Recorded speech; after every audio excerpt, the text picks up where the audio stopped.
26 gennaio 1969.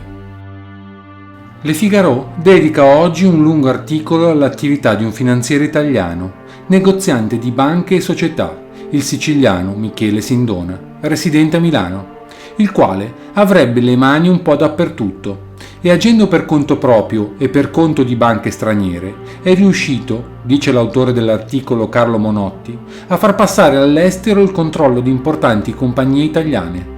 L'ultima e più sensazionale operazione è stata l'acquisto della società finanziaria Sviluppo, che egli ha rivenduto alla Banque de Paris, di modo che ora la compagnia italiana Grandi Alberghi è, almeno all'apparenza, diventata francese. È venuto il momento di spiegare, scrive Monotti, perché il mistero Sindona preoccupi gli ambienti finanziari e industriali italiani. Il mondo della finanza privata italiana, egli dice, è un meccanismo di precisione, il cui equilibrio poggia su 3 o 4 gruppi finanziari collegati fra loro, la centrale immobiliare, la Bastogi e la Sviluppo. Ciò significa che con qualche altra operazione del genere Sindona potrebbe assicurarsi il controllo quasi decisivo di buona parte dell'industria italiana. La Sviluppo partecipa al controllo della Montedison, è nelle assicurazioni generali e nella Fiat Pirelli. Quale potenza finanziaria la dirige? Il problema è drammatico. Comunque sia, Michele Sindona gode la fiducia, si legge nelle Figaro, di grandi compagnie americane come la Gulf e la Bank of America. Egli agisce per mezzo della Fasco, da lui fondata nel Liechtenstein, e di una sua banca svizzera di finanziamento, a Ginevra. Tra i suoi patroni si contano Cini, Gaggia e la Snia Viscosa. Sembra che da principio lavorasse per la Continental, che è la 8ª banca americana, attiva sul mercato mondiale del grano, della quale era presidente fino a pochi giorni or sono David Kennedy, nominato segretario al Tesoro dal presidente Nixon.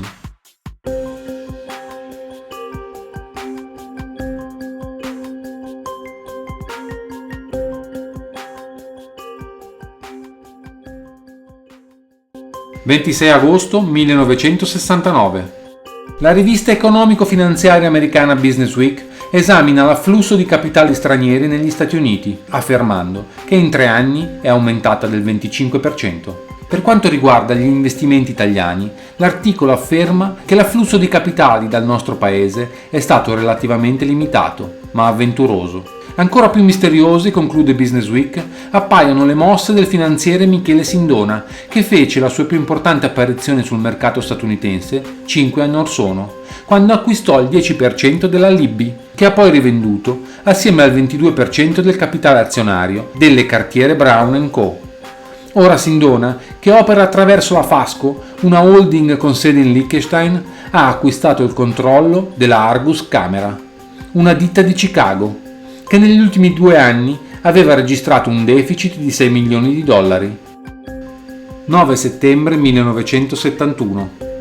La progettata incorporazione da parte della Bastogi delle società Italpi SES e SGES continua ad alimentare discussioni e illazioni, a non finire. Se ne parla ormai da oltre 3 settimane. La convocazione dell'Assemblea Bastogi per il 27 settembre ha avuto una coda per le voci che vi si sono poi accompagnate. Il Sole 24 Ore nel suo numero di ieri pubblicava che negli ambienti finanziari circolava la voce che Michele Sindona, interessato ad acquistare il controllo della Bastogi, avrebbe fatto in mattinata una pubblica offerta per l'acquisto di un quantitativo limitato di azioni, ad un prezzo di 2.800 lire. Il comitato di borsa, presi contatti con l'avvocato Sindona, diramava nella mattinata di ieri il seguente comunicato. L'avvocato Michele Sindona, interpellato dal presidente del comitato per conoscere se fosse vera la notizia riportata dal quotidiano Il Sole 24 Ore, ha dichiarato che egli non ha fatto nessuna offerta del genere.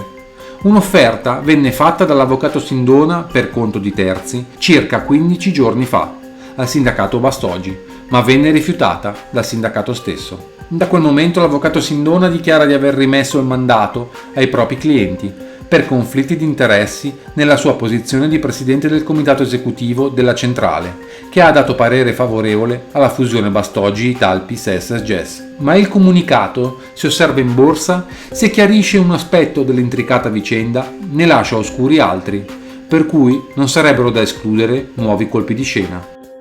10 settembre 71.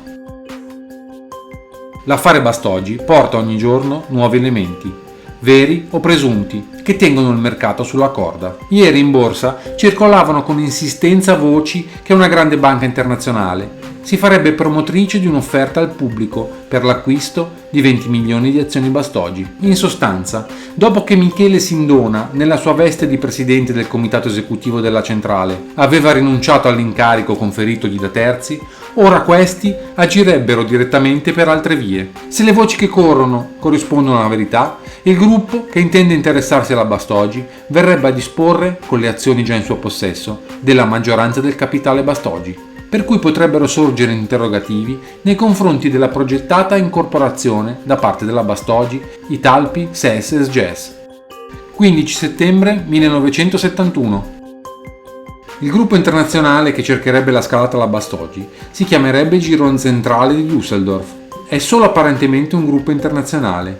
In realtà, i protagonisti di questo autentico scontro frontale sono due vecchi nemici: il dottor Enrico Cuccia, consigliere delegato della Mediobanca, l'unica merchant bank italiana, e l'avvocato Michele Sindona, una figura piuttosto sfumata, rappresentante di interessi indefiniti, abilissimo promotore di fortunate iniziative finanziarie e borsistiche.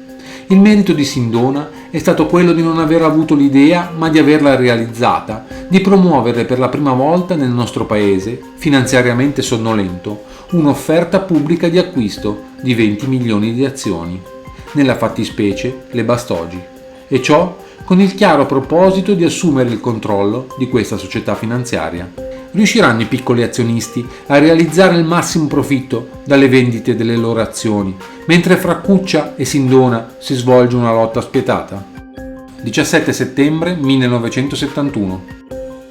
Un motivo di fondo rende poco chiara ai non iniziati la lotta per il controllo della Bastogi, ed è la sua qualità di finanziaria, ossia di società che ha per scopo l'amministrazione e la gestione di partecipazioni azionarie e il finanziamento delle stesse. L'attuale momento rovente della guerra finanziaria per la Bastogi è cominciato in sordina in agosto, quando era stato deciso dai consigli di amministrazione delle società interessate che l'Italpi, la SES e la SGES fossero incorporate nella Bastogi, creando così una grande Bastogi, il cui capitale salisse da 60 a circa 150 miliardi.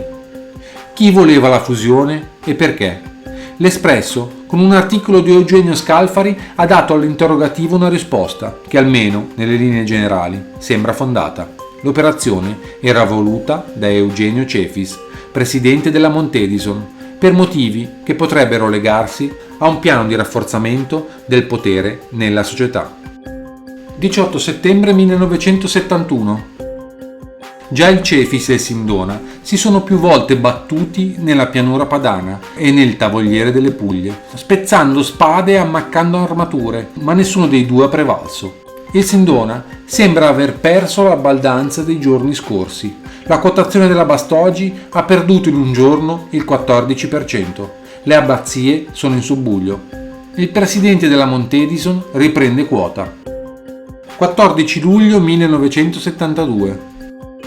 La Fasco International Holding, società lussemburghese controllata da Michele Sindona, ha acquistato per 40 milioni di dollari, circa 1 milione di azioni, della Franklin New York Corporation, la quale controlla la Franklin National Bank, che occupa il 19° posto nella graduatoria delle banche americane.